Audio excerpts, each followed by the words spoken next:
one show late night, nothing but illustrious guests. Mero, who is in the Zoom room with us today?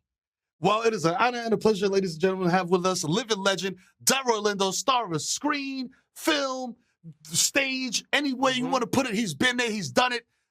Ladies and gentlemen, Delroy Lindo in the house, y'all. Delroy, thank you for joining us. How's it going? Thank you for having me. Oh, man. This is just illustrious. You are one of those people know you by just the face. And then people also know you just by the name. So when you combine the two, what's it like to have such a illustrious career? You've been in so many movies, so many impactful movies. You worked with Chadwick Boseman, Spike Lee, so many popping people. And you're just like a quintessential legend in just movies altogether. Like, what does that feel like?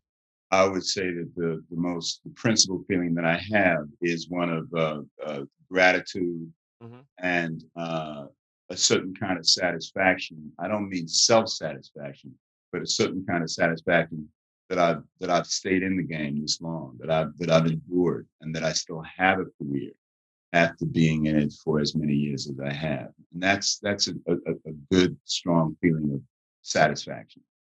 Got you. Yo, your body of work is illustrious. A lot of it is canon. I'm not going to say what's your favorite project, but what is your favorite kind of character to play in a movie? I would say that it always helps when there is some kind of a conflict with the character. Because conflict is similar, it's not similar, I'm sorry. Conflict equates to good drama. If there's a lot of conflict, hopefully it's a good dramatic character to play, and they're the kinds of parts that that attract me. I will tell you this, that you guys are comedians. Comedy is really difficult. I am really clear that doing comedy well is really difficult, and that, or having a lighter touch in your work. And that's a different kind of a challenge. I'm clear about that. But my natural kind of propensity tends to be toward drama and conflicted characters.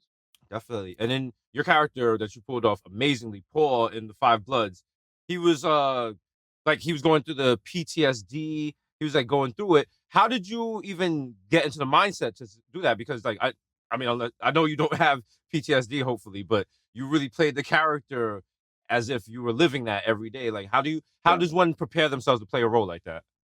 I'll say a couple of things. Playing Paul has actually put me in touch with the thought that I do have my own kind of PTSD. Trauma. Obviously not born of being in the military and going through that kind of trauma, but it's made me aware of certain things, certain aspects of my own history that contain trauma that have left a lasting impression on me, made a lasting impact. But to your question, when people ask me, how did you approach Paul? I've taken to responding, how do you eat an elephant? How do you eat an elephant? Bite by bite. In other words, it was a step by step by step by step process. In my case, it started with talking to two cousins of mine who were Vietnam vets about broadly their experiences in Nam, but also specifically, they both had suffered from PTSD. That was where I started speaking with them. I then spoke with additional vets on the telephone. I then spoke with a retired major, a lady who, African-American lady who is a retired major. She was in the Iraq War. She's an Iraq veteran. She spoke with me very specifically about her her processes negotiating PTSD. It started there. I then read books, a number of books, the first of which was a book called Bloods, which I had read when it first came out in the 80s, maybe the 70s. A book called Bloods, which is edited by a man named Wallace Terry. And Bloods are verbatim accounts of Vietnam vets, their experiences in Vietnam. Brothers, which is why it's called Bloods. I Right. read additional books. I looked at films. When we got to Thailand, Spike gave us books to read. He brought in a couple of vets to speak with us. So it was a gradual building process, piece by piece by piece by piece. So, speaking of that and the movie, like getting into character clearly was a very serious process for you. But there's a lot of behind the scenes footage that's out there on social media of y'all just having fun, like squirting Spike with water guns and stuff like that. Like, you know what I mean? So it's like, what's it like working with Spike? Because Spike is a serious dude, but then he also has that like playful side. You know what I mean? Like that. I feel like that was a very welcome. Excuse me. The water gun squirting. That was a very welcome interlude because it was a very somewhat of a heavy work process. And actually, that was actually Simone's idea. Simone Chadwick's lady, and they told us we're going to get these water guns, and it coincided with a celebration that happens in Thailand every year, where I'm not sure if it's called the Water Festival. It may be called the Water Festival, but it happens every year, and it involves people with squirt guns, buckets of water, just going down the street, throwing water on each other. So Simone went out and bought these water guns and gave us each a water gun, and we sprang it on Spike. Nice. But he looked like he was loving it. He was just like, He was loving it. Absolutely. Absolutely. And that speaks to, even though it was a very, very serious work process, there was space for us to commune, to connect, to communicate in different kinds of ways. And that added to the overall trust that we all have with each other in this work process. Got you. Now we have a mutual friend, and you worked with our boy Chadwick Boseman, rest in peace. What was it like working with him? Because I know you didn't have that much time working with him, but what was it like, just the initial impact? Because I know like anytime we was in the room with him, like he was just such a kind soul and just a glowing spirit and just good to be around. A kind soul, that's exactly what he was. You're right, I did not know Chad well, but our work experiences were very special. Plugged in. He was plugged in, I was plugged in, so we just connected as actors, as human beings. In addition to that, and I love that term, kind soul, because he was. Right before he left Thailand, my family and his family, we all went out to dinner. And the thing that I always mention, he was just really gracious with my then 17-year-old son. I just really appreciated the way that he interacted with my son. He gave of himself. It was subtle, but he engaged my son. He was interested in my son and interested in what my son was interested in. So that speaks to his graciousness, his spirit. Of course, as I've said, to various people in the press, et cetera, who asked me about Chad, since his unfortunate passing, it has just, for me, and I'm sure for all of us, accentuated my appreciation for him all the way around. And one final thing I'll say to him, which is really important and special for me, I was invited to a ceremony after Chad passed. Myself and my family, we were invited to a ceremony. We didn't know what it was, but his family, his people reached out to me and said they would like me to attend this ceremony that they were having for Chad. I could not go. I was literally on a plane to go do another film. But I found out after the fact that the ceremony was the scattering of Chad's ashes. I'm sorry, I'm not going to answer that. The ceremony was the scattering of Chad's ashes.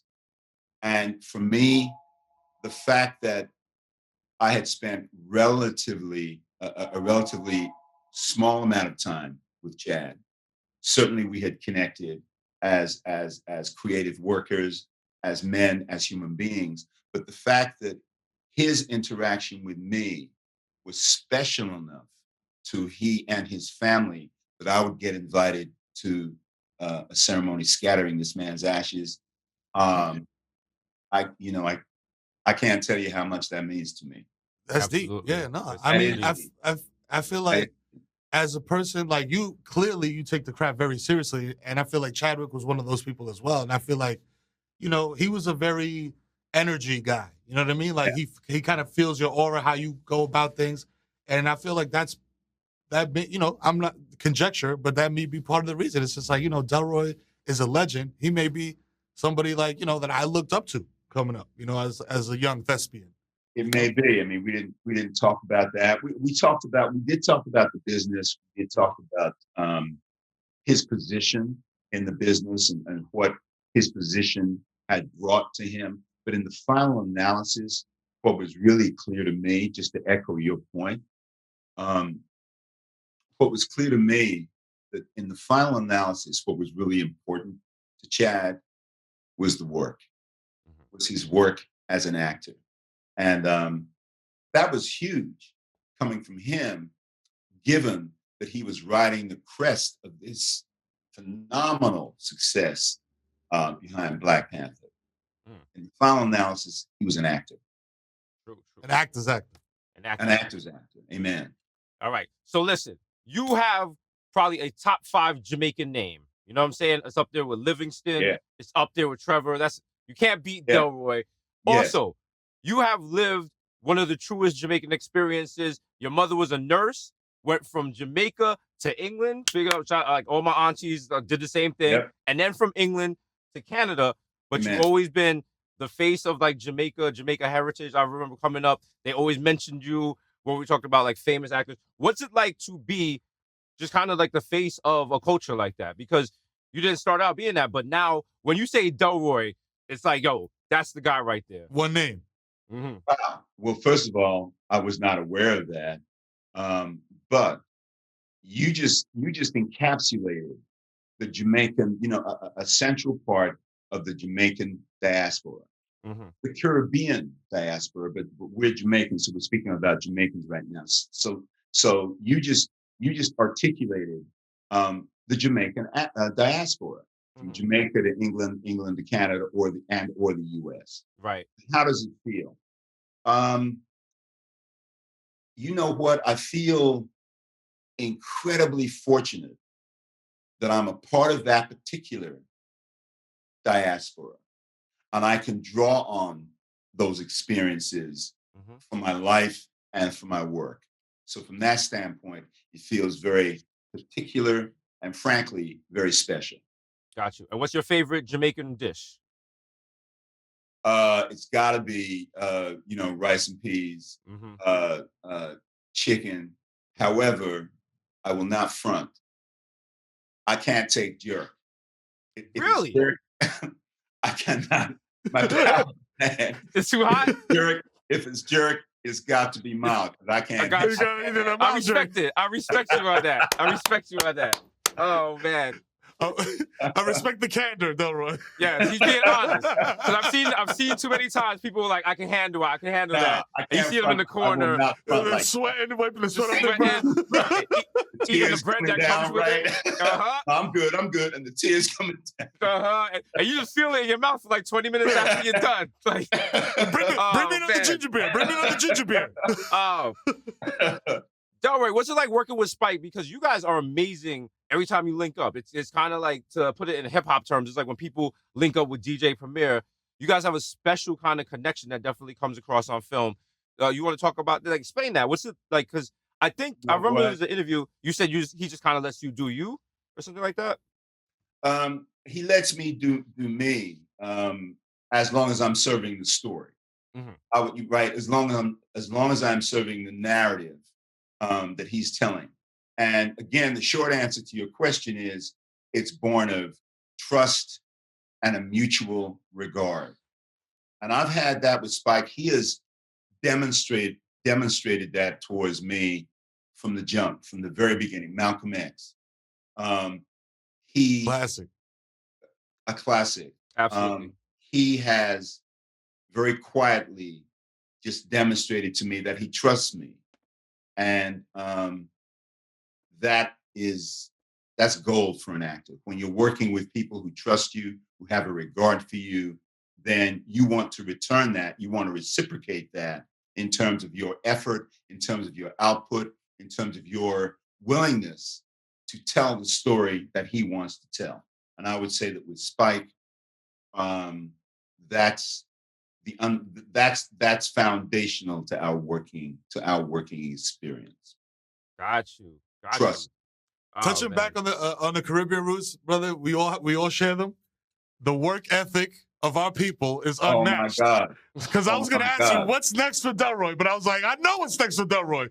25 more films. That's what's next for Delroy. Look, you know what? It's become a little bit of a joke and a cliche, about Jamaicans or Caribbean people having 3 and 4 and 5 jobs. Talk about it. Talk about it.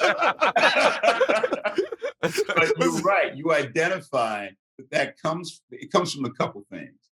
It comes from a work ethic, a fundamental work ethic, and it also comes from the desire to make good, to do well, and understanding that if you have to have 3 and 4 jobs to get where you're trying to get to, that's what you will do. And all of that translates for me into work ethic.